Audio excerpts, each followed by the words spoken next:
Hari ini kita berkumpul di sini bukan hanya sekedar untuk bersilaturahmi, berkolaborasi, tapi untuk membuka langkah penting bagi anak-anak usia kuliah Maluku Utara. Sumber daya alam yang dimiliki oleh Maluku Utara ini akan habis suatu saat nanti. Kemudian ketika habis, apa yang terjadi dengan Maluku Utara? Negeri yang sangat kaya ini, tetapi faktanya kita miskin. Ketika orang-orang di pusat tanya, apa yang dibutuhkan oleh Maluku Utara, Ibu-ibu? Jawaban saya sederhana, kami masih membutuhkan air bersih, kami masih membutuhkan jalan jembatan, kami masih membutuhkan pendidikan dan kesehatan yang layak dan terjangkau. Yang kami butuhkan hanya basic need. Ya, kami kaya, tapi kami miskin. Dan pendidikan adalah salah satu cara untuk menghapus kemiskinan struktural. Ketika suatu hari nanti sumber daya alamnya habis, masyarakat di situ sudah menjadi arsitek, sudah menjadi pengacara, bisa bekerja menjadi saintis atau mengerti AI, bisa bekerja jarak jauh. Senang sekali kami bisa bercengkrama dan ternyata Ibu Gubernur ini miskin sekali, pagi rapat, malam langsung diluncurkan. Belum ada ini Gubernur yang seperti ini. Biasanya nanti dibahas dulu, dirapat dulu. Memang bagus seperti itu Bu, jadi mau nggak mau kan kebijakan mengikuti. Saya melaunching kartu Indonesia Pintar Kuliah Daerah Maluku Utara. Dalam program kerja 100 hari, saya dan Pak Sarbin menjadi janji politik kami bahwa pendidikan adalah prioritas. Saya berencana sebenarnya mau announce nanti di Hari Pendidikan di tanggal 2 Mei. Tadi pagi ngobrol-ngobrol dengan Pak Menteri, dengan Pak Rektor, jadi terjadilah kejadian malam ini. Dan tadi juga saya sudah menanyakan konfirmasi dari Pak Menteri bahwa anak yang prasejahtera yang sudah terdata dalam DTKS atau DTSEN, terutama desil 1, 2, 3, otomatis akan mendapatkan beasiswa, tentu dengan kuota, dan nanti akan dibuatkan SOP yang disosialisasikan baik kepada semua SMA. Mereka yang lulus SMA, mereka bisa mengecek apakah nama mereka masuk dalam kuota desil 1, 2, 3, dan jika tidak masuk dan mereka memang prasejahtera, maka kita akan bantu untuk mendaftarkan. Harapannya 7 kabupaten kotanya pun bisa berpartisipasi menyesuaikan dengan kemampuan fiskal masing-masing. Saya juga mengajak dunia usaha, terutama para pemegang IU, pemilik smelter, pertambangan untuk ikut menggunakan dana CSR-nya untuk membiayai beasiswa. Terima kasih sekali lagi, mohon maaf jika ada kata-kata yang kurang berkenan.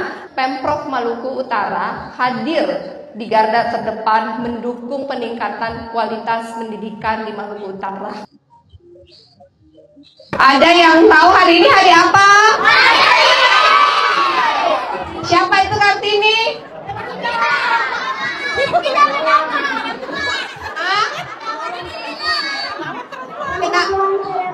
Kenapa Ibu Kartini jadi pahlawan?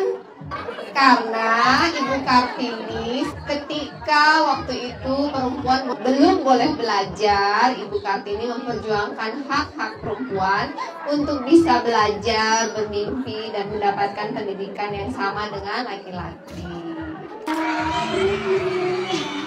Silakan boleh, sentuhan boleh, kepala, tangan, kaki. Karena sayang, karena sayang, karena sayang. Jadi adik-adik yang boleh disentuh oleh orang lain selain mama ya, selain mama, yang boleh disentuh bagian mana? Tangan, apa lagi?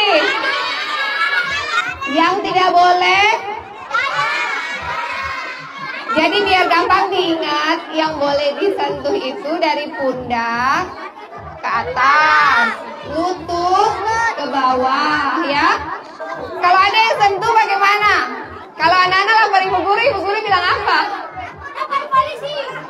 Kalau lapor polisi, Pak Polisi bilang apa? Kalau lapor ke polisi, Pak Polisi nanti akan datang tangkap orangnya. Jadi kalau ada yang begitu, lapor sama ibu guru. Kalau tidak lapor sama ibu guru, sampai di rumah lapor sama kakak, lapor sama orang tua. Yang tinggal sama tete lapor sama tetenya. Yang tinggal sama paman bibi lapor paman bibinya, ya. Jadi negara ini sangat melindungi adik-adik, anak-anak. Nanti saya sebagai jaksanya menuntut tinggi pelaku yang melakukan tadi itu sampai 15 tahun.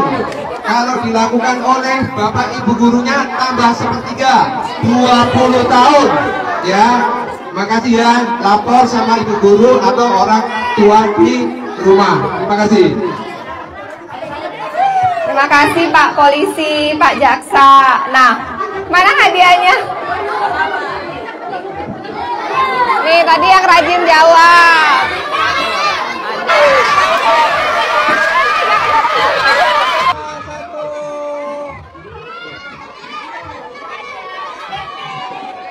Kami mengusulkan dibuatkan peraturan atau rasio menghitung total output dari IUP, total output dari smelter, misalnya sekian juta ton, dikali dengan rasio penggunaan air permukaan dalam menghasilkan output tersebut dikali dengan rupiah, itulah potensi pajak air permukaan, sehingga kita tahu berapa potensi kita ketika kita mengkolek kepada pihak swasta. Kita ada patokan sebenarnya berapa potensinya, karena ketika kita bilang bahwa kita ada loss dalam pajak, ada potential loss dalam pajak air permukaan, tapi kita tidak tahu sebenarnya berapa nilai yang harus haknya daerah untuk terima, karena dampak lingkungan yang dihasilkan dari sumber daya alam yang dieksplor selama ini, dampak sosial dan dampak lingkungan ditanggung langsung oleh daerah, tetapi kemudian kita tidak mendapatkan kompensasi nilai ekonomi yang cukup untuk memperbaiki dampak tersebut.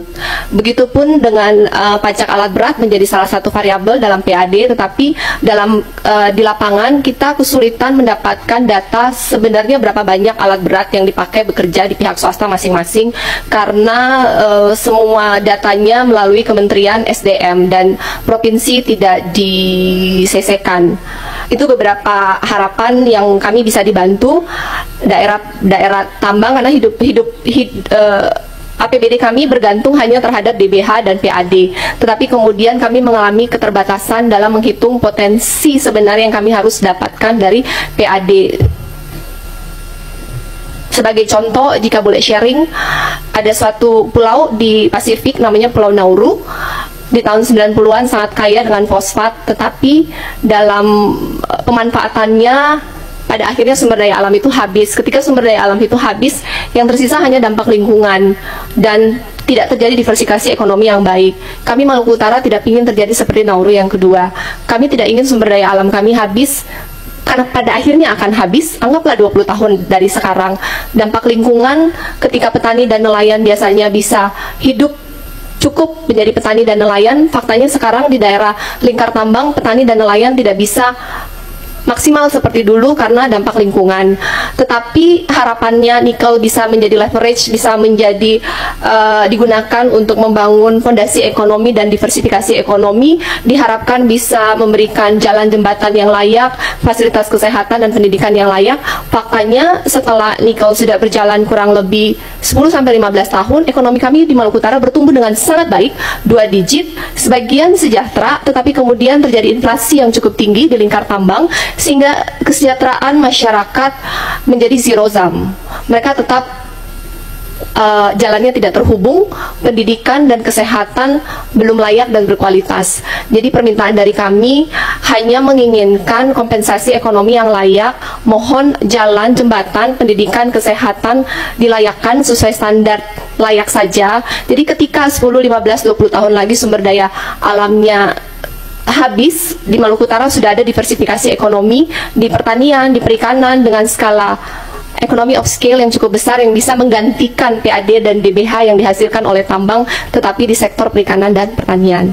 Ya, dan terakhir adalah DOB Sofifi. Berdasarkan Perpres tahun 99 kita ditetapkan Sofifi menjadi ibu kota, tetapi kemudian statusnya saat ini masih kelurahan, sehingga kemudian ada kehubungan di daerah jika memungkinkan DOB untuk Sofifi. Itu saja, terima kasih. Terima kasih Bu Gubernur. Ibu yang paparan yang sulit senyum Pak Lutfi. Pak Lutfi tadi wajahnya, gesturnya beradu dengan saya. Kasihan, kata Pak Lutfi. Saya tidak paham apa maksud gestur Pak Lutfi itu.